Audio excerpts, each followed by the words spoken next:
At the morning briefing, my coworker snorted, "Don't ask her for advice, she's still figuring out how to work the coffee machine."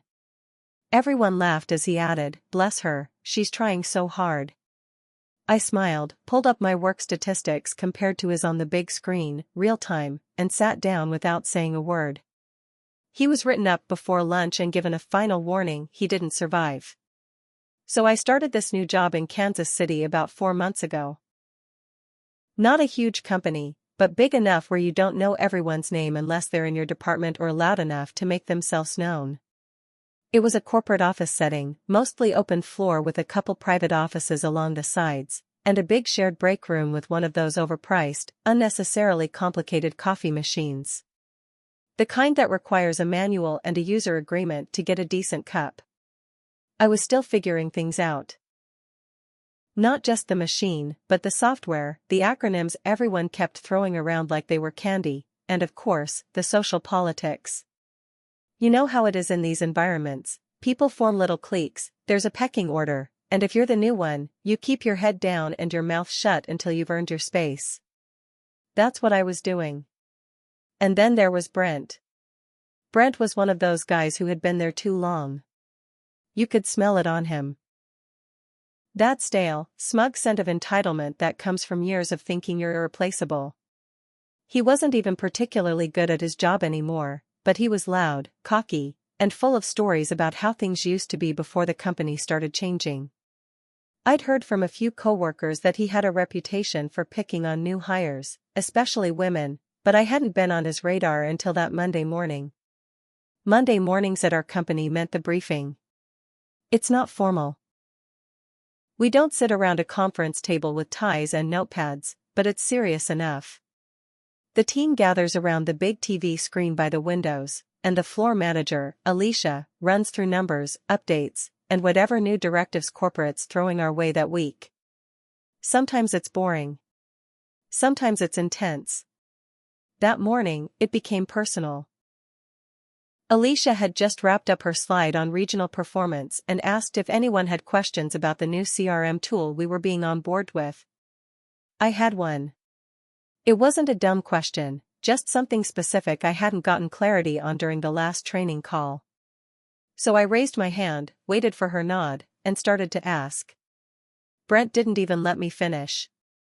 From where he sat, diagonally across the space, feet kicked up under his desk like he owned the damn building, he snorted. Loud. The kind of snort you don't mistake for anything else. "Don't ask her," he said, looking around for validation.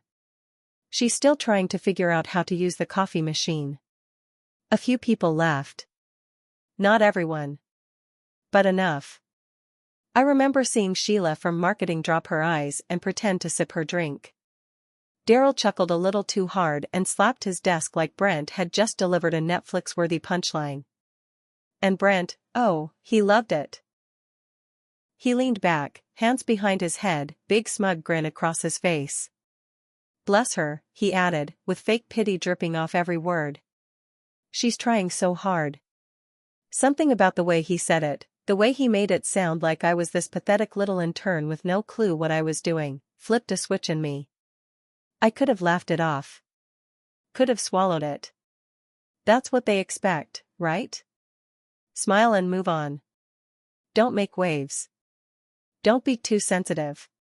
But I didn't. Instead, I picked up the small remote sitting next to Alicia. She looked at me, puzzled, but didn't stop me. I backed out of the slide deck, clicked into the dashboard tool we all had access to, and pulled up the real-time performance metrics. Company-wide data, sortable by employee. All visible on the big screen. I sorted by department. Then by individual stats. 2 columns appeared side by side. One with my name. One with Brent's. And the numbers did the talking. Close rate, me, 94%. Brent. 67%. Total revenue brought in this quarter, me, $327,000. Brent, $144,000. Customer satisfaction score, me, 4.9 out of 5. Brent, 3.2. Ticket resolution speed, me, average 22 minutes. Brent, 1 hour, 48 minutes. Number of clients lost due to inactivity, me, 0. Brent, 5. The room went dead silent. I didn't explain it. Didn't rub it in. Just let the numbers sit there. Let them stare at that screen and decide for themselves who needed help figuring things out. Then I clicked out of the dashboard. Sat back down. Didn't say a single word. Brent didn't say anything either. Not then. But I caught the look on his face. The flush crawling up his neck. The way his jaw twitched when Alicia cleared her throat and moved on like nothing happened. She didn't comment. She didn't need to. By lunchtime, Brent was called into HR. By the end of the day, a memo went out reminding employees about professional conduct and team culture. Next morning, his desk was empty. Clean. Like he'd never been there. He wasn't fired, not officially. But from what I heard through the grapevine, he was given a final warning and told this was his last chance. He didn't take it. Instead, he resigned before the end of the week. No goodbye email. No exit lunch. Just gone. And from that point on, nobody in that office ever brought up the coffee machine again. After Brent left, things were weird for a while. At first, people treated me like I had some kind of secret power. Like I had taken down a giant and now nobody wanted to be next. Conversations quieted when I walked by. A few people even acted like they wanted to be friends suddenly. Sheila from marketing stopped pretending not to know my name. Daryl, the same guy who laughed the loudest at Brent's joke, tried to make small talk at lunch one day like nothing had happened. But I didn't forget. I kept my head down, still did my job, but I watched. I listened. And that's how I started to notice something else. Brent wasn't the only problem. Alicia, our manager, had let him get away with that kind of behavior for a long time. I started asking questions, quietly, without drawing attention. Talking to a few other women who had worked there longer.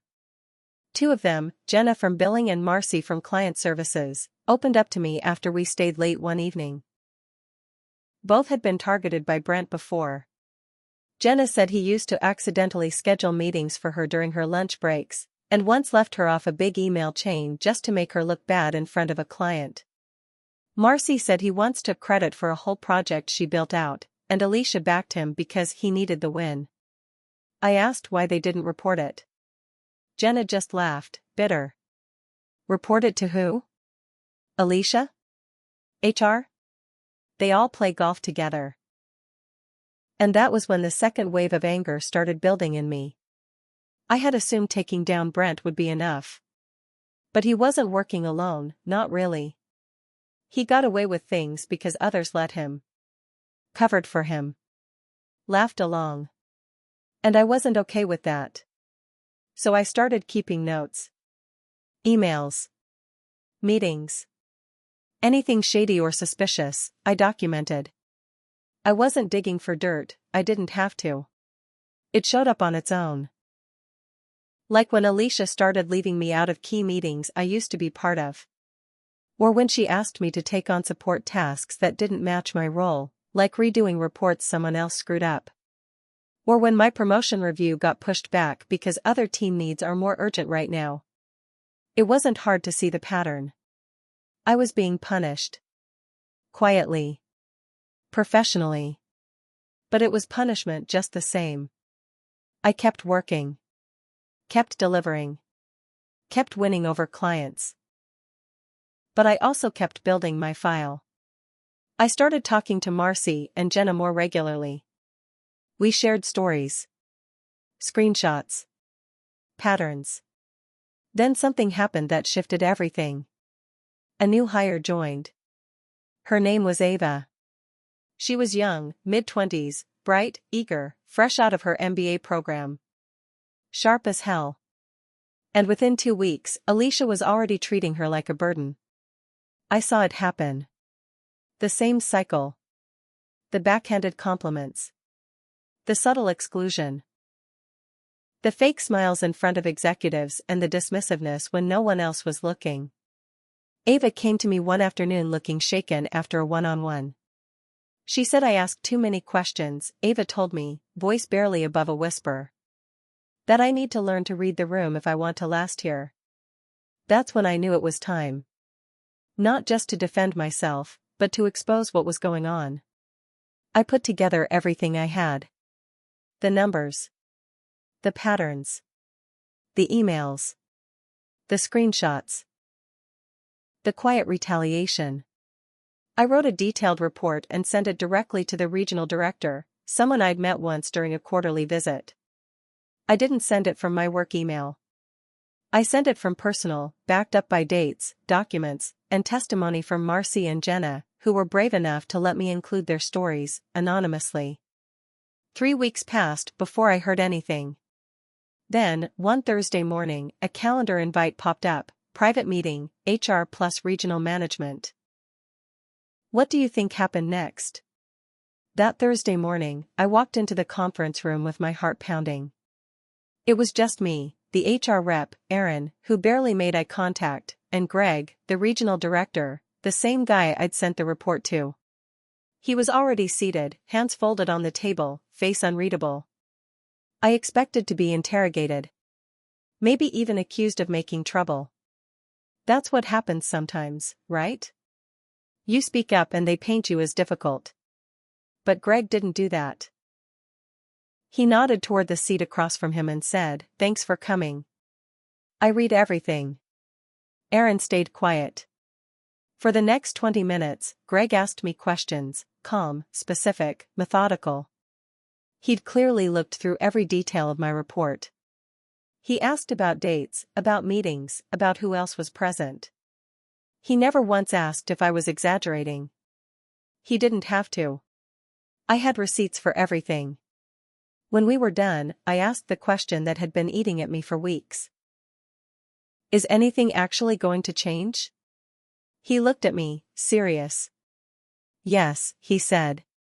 But it's going to rattle some people. The next week, it started. Greg flew back in, not just for a visit this time, but for a full audit. He sat in on meetings Alicia normally ran.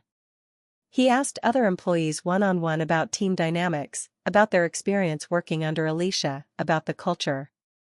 By the end of the second week, there was a second memo sent out company-wide. We're initiating a third-party workplace culture review. In the meantime, Alicia Harmon will be taking a temporary leave of absence effective immediately. The floor buzzed. Nobody said it out loud, but everyone knew what it meant. She wasn't just on leave. She was being investigated. And for the first time, I saw a few people walk up to me, not to gossip, but to thank me. Jenna brought me a coffee. No words. Just a nod. Marcy left a sticky note on my monitor that said, "About time." But it wasn't over. Because then something happened I didn't expect. Brent reached out. A week after Alicia disappeared, I got a DM on LinkedIn, "Didn't think you'd play the long game. Can't say I didn't deserve it. But you might want to watch your back. Alicia's got friends, and not all of them are out." I stared at the message for a long time. It wasn't a threat. Not exactly. But it was a reminder. Some people don't go down quietly. And some people still believed in protecting their own. I didn't respond. But I didn't let my guard down either. Because I knew there were others who had looked the other way. And they were still here. Alicia being put on leave should have been the end of it. But it wasn't. Because 2 weeks after she was gone, a new manager showed up. His name was Daniel. Mid-30s, clean-cut, polite. He introduced himself as a temporary restructuring consultant, but everyone knew what that meant. He was there to dig into what Alicia left behind and decide who stayed and who got cut. On the surface, Daniel was friendly. He asked thoughtful questions, held quick one-on-ones, and said he was all about transparency. But I could tell early on he was watching me. Too closely. My desk got moved closer to the front. My Slack messages were being read, I could see the read receipts pop up from accounts I hadn't messaged. And suddenly, the praise I used to get in client reports started disappearing. At first I thought I was imagining it. But then Ava pulled me aside one afternoon near the elevators. "I submitted a team feedback report last week," she said, whispering. "Mentioned your help on the Holloway file. It got edited before being posted to the system. Your name was cut." I checked the system myself. Sure enough, the official record made it look like I wasn't involved at all. It had happened 3 times now. Quiet, invisible erasure. That's when I realized Daniel wasn't here to fix things. He was here to protect the company. To clean house in a way that didn't point fingers at senior leadership. Alicia wasn't the only one responsible. She was just the one who got caught. But Daniel? He was smoother. Smarter. And now I was the liability. I tried to stay focused. Kept my work spotless. Stayed off Slack. No gossip. No drama. Just clean results. But then one morning, I walked into my inbox and saw it. Performance review, remedial plan discussion, a remedial plan. For me. I opened the attachment. It was full of cherry-picked data, 2 late responses, from when the server crashed, 1 client miscommunication, that I had already resolved, and a vague bullet point about team cohesion concerns. I sat there staring at the screen, pulse pounding. I'd been set up. They were building a paper trail to get rid of me. Quietly. Professionally. Just like they'd let Brent bully others. Just like they let Alicia cover it all up. This time, I wasn't going to sit back. I sent an email, not to HR, not to Daniel. I sent it to Greg. And I included a file he hadn't seen yet, audio. See, during those one-on-ones, I'd been recording my own meetings. Legal in our state. I didn't plan to use them, not unless I had to. But now? I had Daniel on tape hinting that maybe the culture review should focus on more recent disruptions and that too much noise from one source draws attention away from growth. I sent it all. Then I shut my laptop. Waited. Greg responded the next morning. Not with a long reply. Just one line, "We need to talk, today. 3:30, my office." No one else. It was the first time I'd ever been called to meet with an exec alone in person. Not over Zoom. Not through HR. I left my desk a few minutes early and took the elevator up to the 15th floor. Floor-to-ceiling windows. Polished floors. The kind of office where bad news gets delivered quietly, with a water bottle and a sympathetic nod. But when I walked in, Greg didn't look like he was firing me. He looked pissed. "Close the door," he said, voice low but tight. I sat down across from him, clutching my folder. I didn't need it, I knew everything by memory now, but it felt like armor. He opened his laptop, played a clip from the audio file. Daniel's voice came through crystal clear. "She's sharp, no question. But we can't afford for her to start pulling more threads. You clean out the rot, not the support beams." Greg stopped the recording, leaned back in his chair, and stared at me. "I didn't know," he said. "I swear to you, I didn't know they were going after you like this." I didn't say anything. I waited. He sighed. "I brought Daniel in to stabilize the team, not whatever this is." Then he told me something I wasn't expecting. The company's legal team had already been reviewing my report. Not just because of Brent or Alicia, but because mine wasn't the only one. After my complaint, others had quietly come forward. Former employees. One even submitted a complaint directly to the labor board. It had turned into a full-blown investigation. "I need your help," Greg said. "We need to fix this. But it can't be an internal thing anymore." And just like that, I found myself pulled into something bigger than office drama. This wasn't about a rude coffee joke anymore. It was about years of toxic behavior, buried by management, protected by HR, and funded by a company that didn't want its dirty laundry aired publicly. A week later, Daniel was reassigned. Not fired. Not publicly shamed. But gone. His desk cleared before anyone got back from lunch. Greg offered me a promotion. A lead role on a new culture and compliance initiative. I told him no. I wasn't looking to be the poster child for their cleanup. I didn't want to fix their mess while they kept their hands clean. But I wasn't done either. Because 2 days later, Ava came to me shaking. She'd gotten a message from someone in corporate legal. They were asking about her unauthorized feedback submission. They were trying to scare her. That was it for me. I called a friend from college. She worked for a law firm in St. Louis. I sent her everything, the files, the emails, the recordings. Not to sue, not yet. But to protect Ava. To protect Marcy. Jenna. Every woman who had been silenced or humiliated and then gaslit into thinking it was just part of the culture. A week later, the company got served. Not just a complaint, a full discrimination and hostile workplace suit, backed by 4 former employees, and 1 still on staff. Me. I didn't hide anymore. I wasn't anonymous. And I wasn't afraid. When the lawsuit hit, the company scrambled.